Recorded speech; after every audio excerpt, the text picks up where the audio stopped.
Contribution à la bonne marche du système éducatif ivoirien. S'il existe des acteurs épris d'action en faveur du développement de l'école, le comité de gestion des établissements scolaires COGERS du lycée Henri Konan Bédié de Niakara en est aussi l'exemple. La structure des parents d'élèves vient de doter l'établissement secondaire d'un bâtiment de 3 classes flambant neuf équipé de tables-bancs. Coût global de réalisation, plus de 18 millions de francs CFA. Chaque année, on faisait des tables-bancs. Après, on a trouvé que toujours le nombre d'élèves s'accroissait. Ils nous ont fait un préau, ils nous ont fait un tableau d'affichage et nous ont aussi, à chaque rentrée, ils nous offrent 120 tables-bancs. Et aujourd'hui, c'est une immense joie parce qu'ils viennent de nous offrir un bâtiment de 3 salles avec un bureau éducateur. La remise de ce bâtiment scolaire, prétexte d'une fête à laquelle on prépare les autorités locales de Niakara qui saluent l'initiative. La contribution modeste soit celle des parents pour faire avancer l'école. Mais hélas, l'objectif n'est pas souvent et partout compris. C'est pourquoi le président de la République, à l'occasion de la prestation de serment, a bien voulu impliquer dans la gestion de ces structures les collectivités et l'État. Mais il faut déjà encourager le COGERS de Niakara pour l'acte posé. Le lycée Henri Konan Bédié de Niakara compte plus de 3000 élèves. Avec ce don de bâtiments, certaines salles de classe du lycée fonctionnant avec des nombres pléthoriques d'élèves vont être décongestionnées.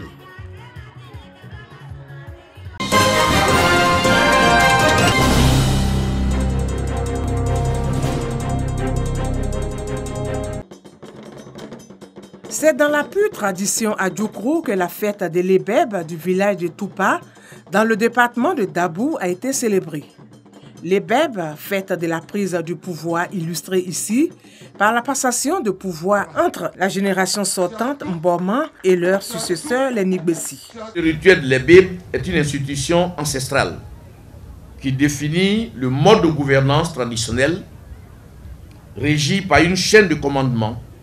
Et cette chaîne de commandement est tenue par 7 classes d'âge qui constituent le maillon et dont le chef est appelé Ebebou.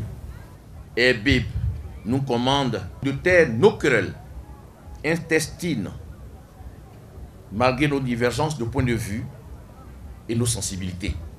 Ces nouveaux Ebebou, dont l'âge varie entre 64 et 75 ans, ont pour mission de gérer le patrimoine du village, assurer la cohésion et promouvoir la justice collective. Le chef de cette génération a été intronisé. Il faut que tout habitant de Toupa soit content, qu'il n'y ait pas de division. Nous sommes des frères. Il faut que nous nous mettions ensemble pour bâtir et Toupa et notre pays. Je suis obligé de prôner la paix.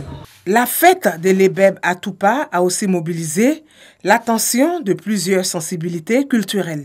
Je viens de découvrir que le peuple à Djoukrou est bien resté, les pieds dans la tradition et la tête dans la modernité.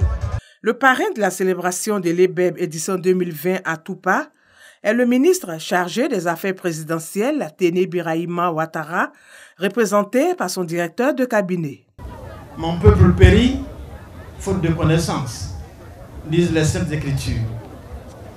À tous ceux qui hésiteraient encore à s'approprier Ebeb, au motif que c'est une institution du passé, sans intérêt pour le présent et l'avenir, je tiens à dire que c'est une erreur. Bien au contraire, il faut continuer à valoriser cette institution qui s'harmonise parfaitement avec les règles démocratiques, tout en renforçant la cohésion ethnique. La fête de l'Ebeb est la plus grande fête du peuple à Djoukrou. Elle marque le renouvellement des fonctions de toutes les classes d'âge du village.